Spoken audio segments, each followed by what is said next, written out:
You are the one they call when everything falls apart. The reliable one. The vault.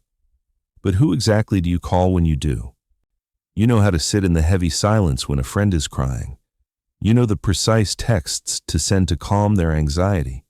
You hold their secrets, their midnight panic attacks, their messy looping breakups. And for a long time, you convinced yourself this is just what being a loyal friend looks like. You make people feel safe. You let them exhale. But lately, that role feels different. You wanted a deep reciprocal connection, but instead, you just feel exhausted. Here is what is actually happening. You haven't just become their friend, you've become their emotional container. Psychology describes part of this dynamic through something called co-rumination.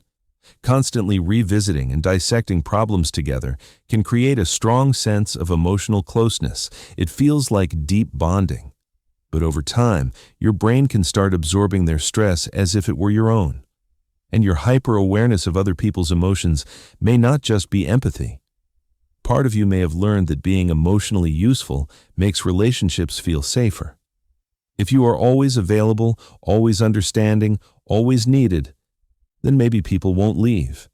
And patterns like this usually begin long before adulthood. You probably weren't just born the mature one. You may have been trained to manage emotions long before you were ready. Psychology calls this parentification, when a child slowly becomes the emotional mediator for unstable adults. That child grows up and starts reading every room automatically. You notice tone shifts instantly. You manage tension before anyone asks. You soften conversations, keep the peace, and regulate the emotional atmosphere so other people don't have to. That is emotional labor. And after a while, it becomes exhausting. People feel deeply connected to you because you absorb emotional weight without pushing much of your own onto them. But over time, that same dynamic can trap you inside a role you never consciously chose. You sit on the edge of your bed after a 3-hour phone call, mentally drained, realizing something uncomfortable. People may know your patience, your advice, your ability to listen, but very few people actually know you. You've gotten so used to carrying everyone else's emotional weight that your own inner world stays hidden in the background. And eventually, you start mistaking that silence for strength. You start believing that being the low-maintenance friend is what makes you lovable. But sometimes, it is self-silencing. Some people become incredible listeners not because they are endlessly selfless, but because somewhere along the way, they learned that expressing their own needs risks rejection.